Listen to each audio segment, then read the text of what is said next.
Okay, so this tutorial is going to look at the ESM synthesizer, which is a monophonic synth. Now, as its name suggests, a monophonic synth will only be capable of producing one sound at a time, so it's generally used for creating bass sounds or lead sounds, anything where you're only going to be playing one note at a time, so you can't produce chords with these synths, but they're very powerful for creating big, thick bass sounds and stuff like that. So we're just going to dive straight in and have a look. Now, similarly to the ESE and a lot of the other synths, you've got a little drop-down menu, and again, this is just for dictating how the pitch bend works and the global tuning. So I'm not going to go into that because I've already covered that in another tutorial. Now, the default sound just comes up with a kind of squelchy bass sound. You can emulate the kind of 303 squelchy bass sounds in this quite easily.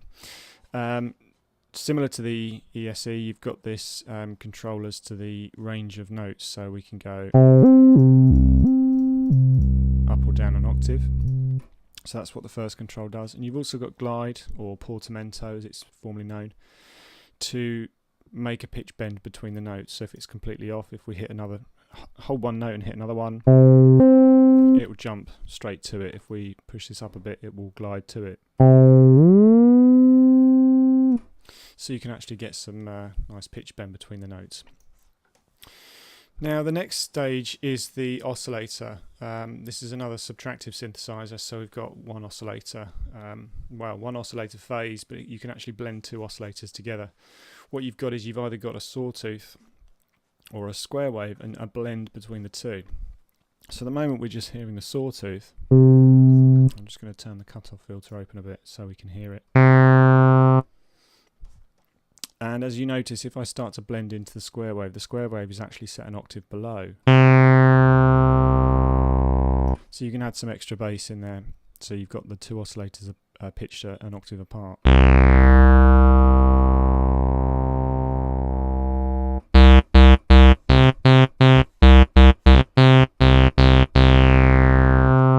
So they're the two oscillator options you've got, and any blend between. Now, the filter stage in the middle is, I'm not going to cover this in too much detail because this is covered in lots of synth tutorials.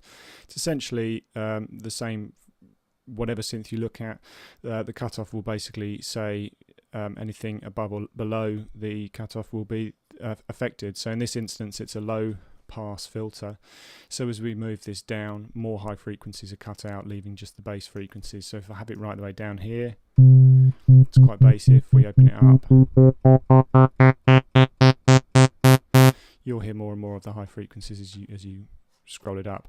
And the resonance, just like in any other filter, will artificially boost the cutoff area. So if we push it right the way up here, you can really hear the cutoff frequency. If we put it down here, it's much smoother. Now, you've also got a filter envelope stage here. You haven't got the full envelope controls, you've only got the decay. So the attack, sustain and release phases are preset, so only the decay will actually have an effect. And also you've got this velocity, so the amount of the filter envelope is dictated by how hard the keys are pressed. You've also got this one down here, int, which stands for intensity, so that's how much of an effect is given by the filter envelope. So if it's all the way off, these won't have any effect at all. But as we turn this up, it will have a progressively more of an effect.